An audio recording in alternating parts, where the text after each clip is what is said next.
আসসালামু আলাইকুম এভরিওয়ান। আমি কেক বাই মারভাস হেভেনের পক্ষ থেকে অ্যাট ফার্স্ট কোনো ভিডিও রেকর্ড করতেছি অ্যান্ড ভয়েস দিয়ে ভিডিও রেকর্ড করতেছি।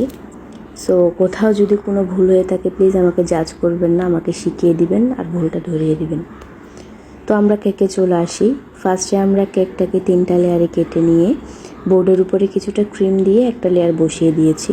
তারপর সুগার সিরাপটা দিয়ে ক্রিমটা দিয়েছি। এরপরে ক্রিমের উপর হালকা একটু হোয়াইট চকলেট গানাশ দিয়েছি। হোয়াইট চকলেট গানাশ দেওয়ার পরে আমি এভাবে করে আরেকটা লেয়ার বসিয়ে দিয়েছি।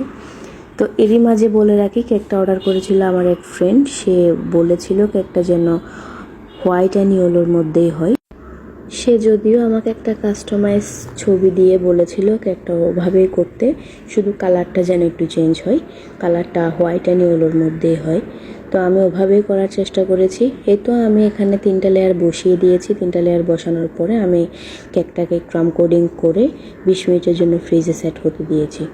20 মিনিট পরে আমি কেকটাকে বের করে ফ্রিজ থেকে এই যে এখানে কিছুটা ক্রিম আমি পাইপিং ব্যাগে নিয়ে এখানে কেকটাকে ফিনিশিং দিয়ে নিচ্ছি। ফিনিশিং দেওয়ার পরে আমি এখানে কিছুটা ইয়েলো কালার ক্রিম নিয়ে সাইডে এবং উপরে দিয়েছি। দিয়ে দেওয়ার পরে উপরে আমি হালকা একটা জিগজ্যাগ করে ডিজাইন করে নিয়েছি।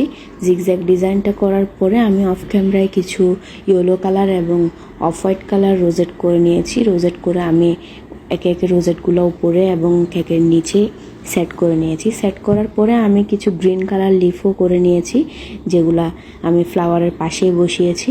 এভাবে করে আমি কেকটাকে শেষ করেছি এবং পরিশেষে আমি নিচে একটা বর্ডার করেছি, যদিও বর্ডারটা কাস্টমাইজেশন ছিল না। আমার কেমন জানি মনে হয়েছিল বর্ডারটা দিলে কেকের সৌন্দর্যটা আরেকটু হয়তো বাড়বে, সেজন্য আমি বর্ডারটা করেছি। তো এই তো আমার আজকের এই কেকটি কেমন লেগেছে অবশ্যই আপনাদের জানাবেন এবং পাশে থাকবেন। আল্লাহ হাফেজ।